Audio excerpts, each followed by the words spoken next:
Assalamualaikum warahmatullahi wabarakatuh. Bertemu lagi kita pada kali ini, yaitu dalam perkuliahan pengantar historiografi. Baiklah, pada pertemuan kali ini, kita akan membahas tentang perkembangan historiografi di Indonesia. Sebelum kita melanjutkan kepada materi pembelajaran, di sini saya mau menjelaskan dulu bahwa tujuan dari pembelajaran ini adalah agar mahasiswa bisa menjelaskan pengertian historiografi tradisional, apa yang dimaksud dengan historiografi tradisional, kolonial, dan modern. Kemudian, mahasiswa bisa menjelaskan ciri-ciri dari masing-masing historiografi tersebut.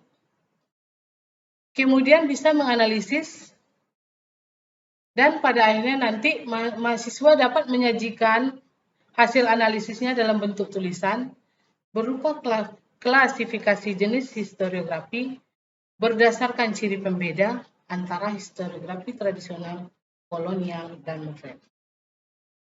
Baiklah, sebelum kita lanjut, saya ingin bertanya terlebih dahulu. Apakah kita pernah mendengar tentang historiografi? Mungkin ada sebagian yang pernah mendengar, dan ada sebagian lagi yang baru mendengar kali ini. Coba kalian cari pengertian atau definisi historiografi ini, baik itu di dalam buku, di internet, ataupun bahan bacaan lainnya. Baik, dari beberapa hasil yang telah dikumpulkan tadi, bisa kita simpulkan bahwa historiografi itu terbentuk dari dua akar kata, yaitu historiografi yang berarti sejarah dan graf berarti tulisan. Jadi, historiografi artinya adalah tulisan sejarah. Baik itu yang bersifat ilmiah atau problem oriented maupun yang tidak bersifat ilmiah atau no problem oriented. Problem oriented di sini artinya adalah karya sejarah ditulis bersifat ilmiah dan berorientasi kepada pemecahan masalah atau problem solving. Sedangkan no problem oriented adalah karya tulis sejarah yang tidak berorientasi kepada pemecahan masalah dan ditulis secara naratif. Artinya, kita hanya bercerita tanpa adanya kritik terhadap cerita-cerita tersebut. Baik, secara lebih luas, Louis Gottschalk menyebutkan arti historiografi sebagai berikut. A. Historiografi itu merupakan bentuk publikasi.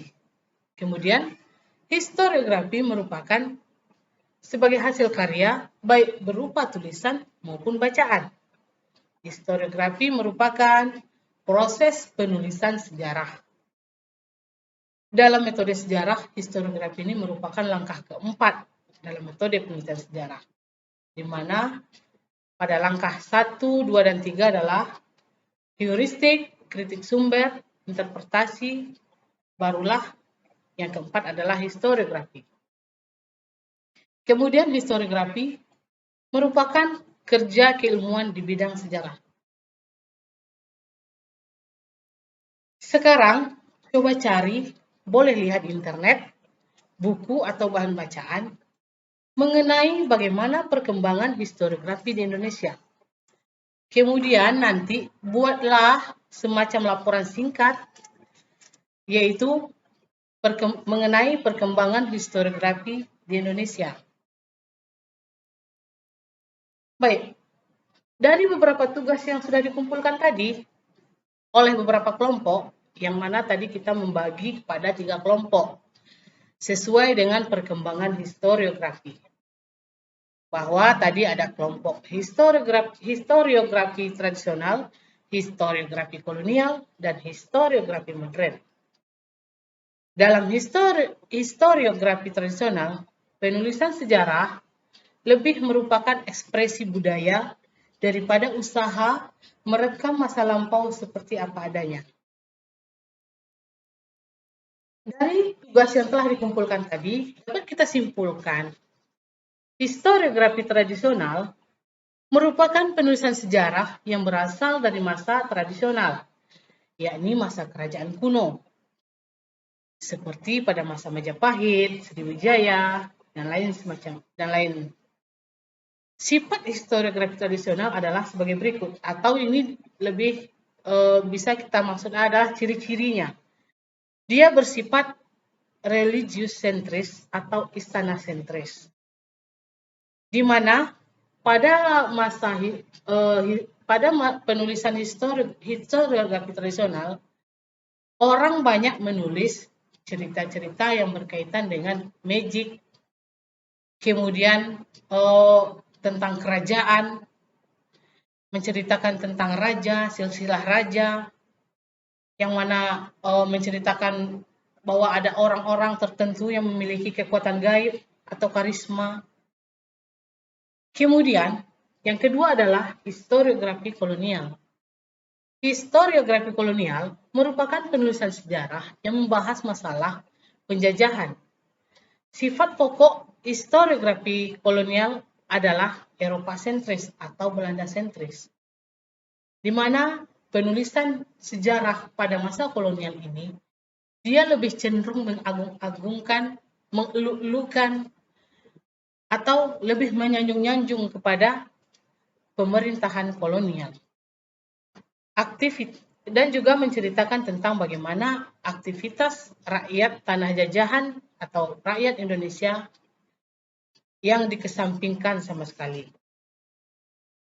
Kemudian historiografi modern. Historiografi modern sering juga disebut dengan historiografi nasional, merupakan penulisan sejarah yang mengungkapkan kehidupan bangsa Indonesia.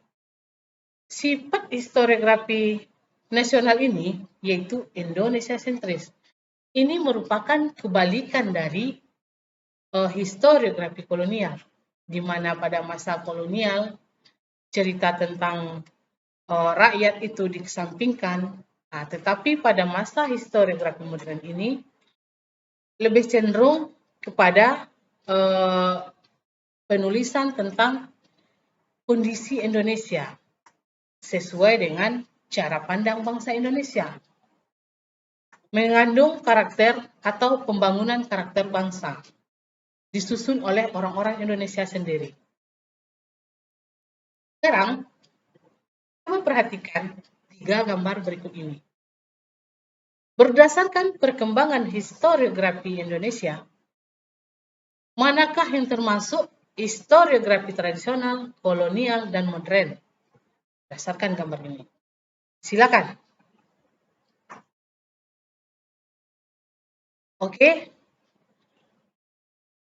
Saya rasa apa yang disampaikan tadi, apa yang sudah kita diskusikan dengan panjang lebar, dan harapan saya kalian bisa memahami, bisa menganalisa bagaimana perkembangan historiografi di Indonesia, mulai dari historiografi tradisional, kolonial, dan modern.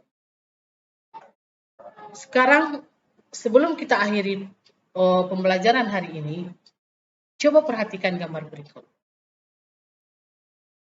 Cobalah kalian buat deskripsi singkat berdasarkan bahan bacaan yang kalian temukan. Buatlah deskripsi tentang gambar ini. Kemudian, kalian kaitkanlah dengan materi yang sudah kita pelajari pada hari ini. Dan silakan dikumpulkan pada minggu depan. Oke? Demikianlah pembelajaran kita pada hari ini. Kita tutup dengan membaca hamdalah. Assalamualaikum warahmatullahi wabarakatuh.